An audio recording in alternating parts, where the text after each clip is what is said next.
fake a bounce pass to get his hands down, and then immediately go up to wrist flip the pass by his ear.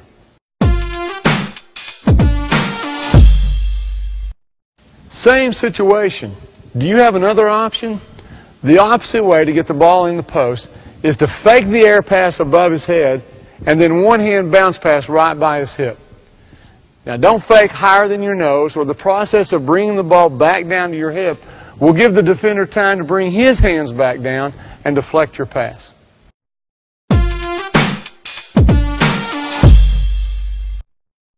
Let's look at the same situation as before.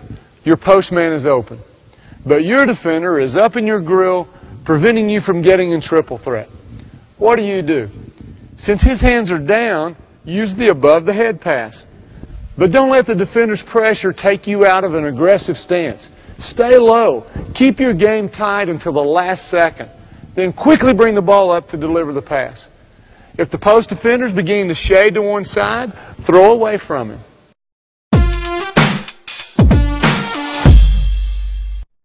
When the post player is being defended on his top side, where is your teammate open and what pass do you use to get it there? Take a long step around your defender to deliver a hook bounce pass on the baseline side. When your hand follows through over the top of the ball, it'll give the ball a top spin, which makes the ball bounce into the postman, not by him.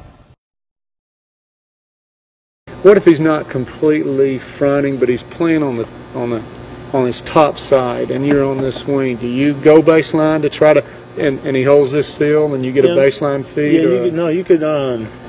That's good too, because if he jumps high side, I mean, you usually if you have somebody in the corner, you could hit the corner and then dump it in, or you could clear the corner out and drive it baseline. Because that guy can't help. Yeah. Okay. I mean, it's like a double screen, really. Right.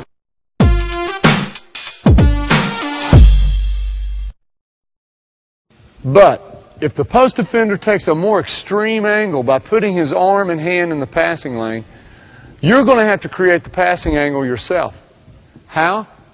Dribble down to create the passing angle and use the hook bounce off the dribble.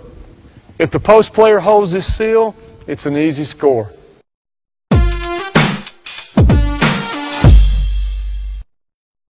If your postman is fronted with no one behind him, can you still get him the ball? Yes.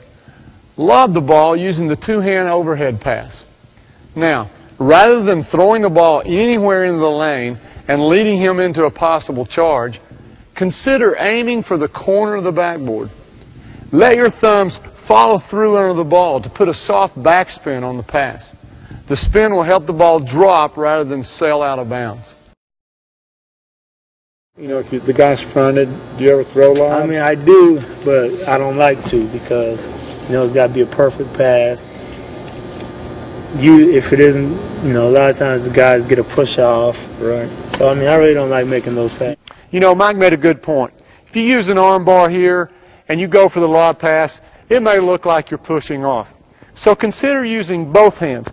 Put both hands up. Show the referee that you're not going to push off with these hands. And then wait for the ball to go between your hands. That's when you'll release the seal and go for the pass.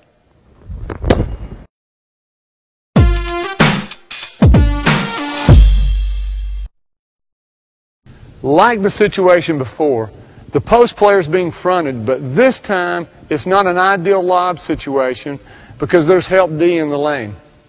Another way to get the ball to the postman is to swing the ball up top while the low post player seals his man out of the lane. Since it's hard to maintain a seal for very long, and because other help defenders are on their way, what type of pass are you going to choose for your post player? An above-the-head touch pass can be delivered quickly and lead the post player away from his defender and to the basket. He can catch and shoot in one motion. Whenever they play the post in a non-standard way, maybe they front the post or they dead front it. Usually, like if they front, what we do, we send somebody over, at like maybe the top of the key, and hit him and quit dumping. And he seals him out of the lane. And that's probably the best way. You just empty out